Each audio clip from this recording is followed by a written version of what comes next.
बातमी विस्कटलेल्या मुंबई लोकलची। गेल्या तब्बल 1.5 तासांपासून मध्य रेल्वेच्या दिवा स्थानकात एकही लोकल न आल्यानं संतापलेले लोक आता रेल्वे रुळावरती ठाण मांडून बसलेत। अनेकांकडून या ठिकाणी एक्सप्रेस रोखण्याचा देखील प्रयत्न होतोय। आज मुंबईत पहाटे पहिल्यांदाच मोठा पाऊस झाला, मात्र काही तासातच अनेक ठिकाणी पाणी साचलं आणि तिन्ही मार्गावरची वाहतूक कोलमडून पडली।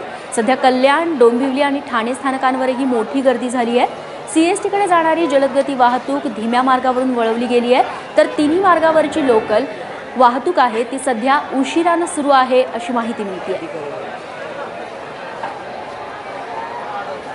अक्षय भाटकर आमचे प्रतिनिधी आता आपल्यासोबत आहेत। अक्षय, दिवा स्थानकावरची सध्याची स्थिती काय आहे? दिवा स्थानकावर सध्या पोलिसांनी परिस्थिती जी आहे ती नियंत्रणामध्ये आणण्याचा प्रयत्न करत आहेत आणि या ठिकाणी खूप मोठ्या प्रमाणामध्ये जमाव जो आहे तो ट्रॅकवर उतरला होता। त्याच्यामुळे गाड्यांची जी ये जा होती ती बंद झाली होती। काही लोकांनी एक्सप्रेस गाड्या ज्या आहेत त्या देखील थांबवण्याचा प्रयत्न केला होता, लोकल थांबवण्याचा प्रयत्न केला होता, पण आता मोठ्या प्रमाणामध्ये फौजफाटा या ठिकाणी पोलिसांचा आलेला आहे। ते हा जो संपूर्ण मॉब आहे तो कंट्रोल करायचा प्रयत्न करतात। काही प्रमाणात गाड्या ज्या आहेत त्या देखील त्यांनी सोडलेल्या आहेत आणि त्याचबरोबर या ठिकाणी पोलीस आणि रेल्वे प्रशासन हे देखील हा जो पूर्ण प्रॉब्लेम आहे तो सॉल्व्ह करण्याचा प्रयत्न करत आहे। गाड्या पुन्हा वेळेवर आणण्याचा प्रयत्न करत आहे। त्यामुळे हळूहळू हा जो जमाव आहे तो आता पुन्हा रेल्वे प्लॅटफॉर्मवर येते। पण काही वेळापूर्वीची जी दृश्य ती अतिशय भयानक होती। गेल्या वर्षी ज्याप्रमाणे प्रॉब्लेम झाला होता त्याप्रमाणेच यावर्षी देखील होतो की काय असा प्रश्न पडला होता, पण पोलिसांनी या ठिकाणी ताबडतोब इंटरफेअर करून हा जो जमाव आहे त्या जमावाला सध्या कंट्रोल केलेला आहे आणि त्याला पुन्हा प्लॅटफॉर्मवर किंवा स्टेशनच्या बाहेर घालवण्यात त्यांना यश मिळालं। त्यामुळे हा करायची प्रॉब्लेम आता होणार नाही, पण तर देखील अजूनही मोठ्या प्रमाणामध्ये जमाव जो आहे तो दिवा स्थानकामध्ये आहे आणि दिवा स्थानकाच्या या ठिकाणी मोठ्या प्रमाणामध्ये गर्दी देखील झालेली आहे। लोकल ज्या आहेत त्या आता हळूहळू येत आहेत, एक्सप्रेस गाड्या जात आहेत, तरी देखील प्रवाशांची गर्दी असल्यामुळे अजूनही परिस्थिती पूर्णतः नियंत्रणात आहे असं आपण बोलू शकत नाही। अक्षय, खरं तर पहाटे जेव्हा पावसाला सुरुवात झाली तेव्हापासून रेल्वेचं वेळापत्रक कोलमडलेलं आहे, मात्र आता पाऊस थांबलाय। नेमकं कारण काय सांगितलं जाते रेल्वे प्रशासनाकडून या बिघाडाचं?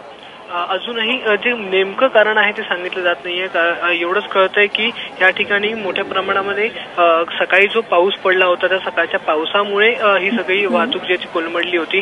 त्याचबरोबर मांडवी एक्सप्रेस इंजिन बंद पडलं होतं, त्यामुळे देखील फास्ट ट्रॅकवरची वाहतूक बंद झाली होती। या एकूण सगळ्या कारणामुळे आणि सकाळच्या पीक अवरच्या वेळी काही सिग्नल यंत्रणा बिघाड झालं होतं, त्यामुळे या सगळ्याचा परिणाम जो आहे तो या लोकलच्या बिघाडावर झाला आणि त्याच्यामुळे ठाण्याच्या पुढे जाणारी जी वाहतूक होती ती पर्यायाने बंद पडली आणि ठाण्यावरून जी येणारी वाहतूक ती देखील पर्यायाने बंद पडली। याच्यामुळे सध्या ही गर्दी जी आहे ती अलोड गर्दी या ठिकाणी जमली आणि त्याचा परिणाम जो आहे तो पुन्हा या ठिकाणी त्यांचा संताप जो आहे तो असा ट्रॅकवर उतरण्यावर झाला। आज एकूण या सगळ्या गोष्टीमुळे आज दिवसभर हा प्रॉब्लेम झालेला आहे आणि मध्य रेल्वे अजूनही ट्रॅकवर न परतल्यामुळे अजूनही जमाव या ठिकाणी आहे आणि प्रवासी देखील संतापलेले आहेत। अक्षय, या आधी देखील दिवा स्थानकावरती अशा पद्धतीचा प्रवाशांचा उद्रेक पाहायला मिळालेला होता। प्रशासनाकडून सध्या काय व्यवस्था करण्यात आलेली आहे? प्रशासनाकडून सध्या ज्या लोकल गाड्या आहेत त्या अनेक लोकल गाड्या रद्द झालेल्या आहेत, त्याच्याऐवजी नवीन ज्या काही लोकल गाड्या आहेत त्या चालवण्याचा प्रयत्न केला जातो, एक्स्ट्रा लोकल गाड्या चालवण्याचा प्रयत्न केला जातो। तरी देखील बॅकलॉग हा जो आहे तो खूप मोठा आहे, खूप प्रचंड आहे। तो बॅकलॉग क्लिअर होईपर्यंत म्हणजे ज्या गाड्या एकामागे एक उभ्या आहेत त्या गाड्या निघेपर्यंत त्या सुटेपर्यंत अनेक या म्हणजे प्रवासांना हा लेट होणारच आहे बॅकलॉग भरून जोपर्यंत येत नाही। त्यामुळे इतर ज्या नवीन गाड्या आहेत त्या सुरू करण्यापेक्षा ज्या आधीच्या रखडलेल्या गाड्या आहेत त्या वेळेवर चालवणं सध्या हेच प्रवासी रेल्वे प्रशासन बघत आहे। त्याच्यानंतर एक्स्ट्रा गाड्या चालवण्यात येतील, पण सध्या तरी ज्या अडकलेल्या गाड्या आहेत त्या भरून काढण्यामध्ये त्या वेळेवर चालवण्यामध्ये प्रशासनाचा कल दिसून येतोय। अक्षय, तुझ्याकडून अपडेट्स घेत राहू। तुर्तास धन्यवाद तू दिलेल्या सगळ्या माहितीबद्दल। तेव्हा पाहतोय की दिवा स्थानकाची ही दृश्य आहेत।